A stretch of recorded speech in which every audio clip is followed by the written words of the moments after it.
Salut à tous, c'est Ash, j'espère que vous allez tous très bien. Donc voilà, aujourd'hui on se retrouve tout simplement pour un Barça News. Aujourd'hui il y a pas mal d'informations à vous donner tout simplement. Donc voilà, je t'invite à la vidéo, on commence, n'hésitez pas à vous abonner, à liker ce que je vous dis comme d'habitude. Bonne vidéo à tous. Donc on commence avec la première news tout simplement. Oriol Romeu a été officialisé ce matin par le FC Barcelone. Donc voilà, juste hier j'ai fait une vidéo sur est-ce que ça reste une bonne idée ou une mauvaise idée. Donc voilà, il signe pour 2-3 ans il me semble. Voilà, il a été enfin officialisé, on aura enfin un nouveau numéro 6 pour remplacer Busquets pour la saison prochaine. Ça fait une recrue de plus tout simplement. Donc personnellement ça va, je suis assez content d'histoire de dépanner, etc. J'ai hâte de voir ce qu'il pourrait donner avec le Barcelone. Il fait son retour, j'ai hâte de voir qu'est-ce qu'il pourrait nous apporter tout simplement. Et voilà, tout simplement, j'ai fait une vidéo sur lui, sur mon avis un peu plus détaillé, une analyse. Donc n'hésitez pas à aller la voir, le lien est en description. Continue ensuite avec une autre news tout simplement, où Pablo Torre a été prêté au Girona. Donc voilà, fallait s'y attendre un petit peu de l'officialisation de Romeu tout simplement. Fallait s'y attendre, comme par hasard, Pablo Torre se fait officialiser au Girona pour un prêt un jour avant Oriol Romeu. Personnellement, je m'attendais un petit peu sur cela. Personnellement, je suis vraiment contente sur ce prêt parce que cette saison ça a été très compliqué pour lui, il avait pas de temps de jeu, ça a été une année entre guillemets gâchée on va dire pour lui.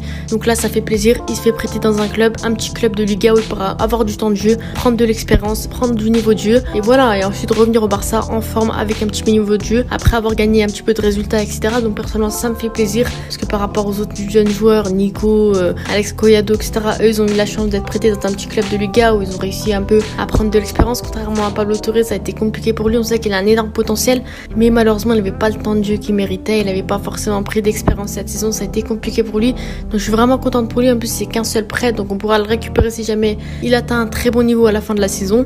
On continue ensuite avec une news qui a vraiment fait exploser Twitter tout simplement, où Joao Félix a dit que son rêve était de rejoindre le Barça. C'est d'après Fabrizio Romano, donc je pense que vraiment la source est très bonne. Il a dit que depuis qu'il est jeune son rêve c'est de rejoindre le Barça, il a toujours rêvé de rejoindre le Barça tout simplement. Bon là il a fait sa déclaration d'amour pour le Barça, ça fait vraiment plaisir. Je sais pas pourquoi il a sorti cette news tout simplement, ces informations en interview, mais franchement moi ça me fait plaisir. C'est un joueur que je peux apprécier aussi.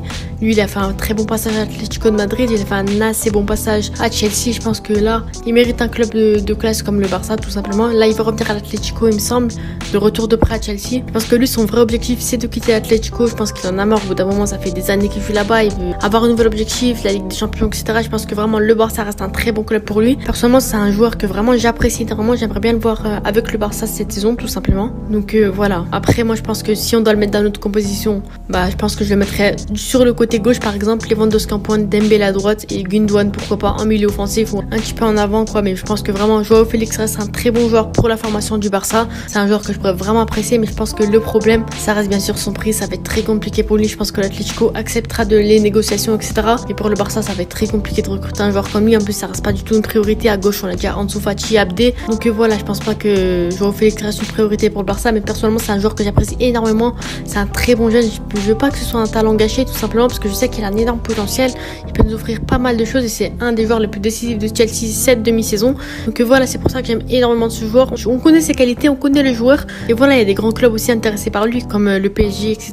Je pense que le Barça doit tout simplement foncer dessus. Après ça reste pas une priorité, donc c'est pour ça que j'ai un petit peu peur du piège aussi, voilà, qu'on soit trop alléché par le joueur, qu'on veuille trop le recruter non plus. Donc c'est pour ça qu'il faut aller vraiment doucement. Peut-être que le Barça fera un petit communiqué sur lui aussi, parce que le joueur a déclaré sa flamme au Barça. C'est un joueur que le Barça veut recruter. Après Laporta, il a dit que lui préférait largement Bernardo à Joao Félix. Donc voilà, après c'est complètement différent. Je sais que le style de jeu il est complètement différent, donc c'est pour ça que j'ai pas vraiment compris. Mais voilà, je pense que Bernardo ça reste aussi un très bon joueur pour le Barça. Lui c'est un joueur un petit peu plus âgé quand même, qui a l'expérience, qui peut jouer des deux côtés aussi, que ce soit ailier gauche et ailier droit.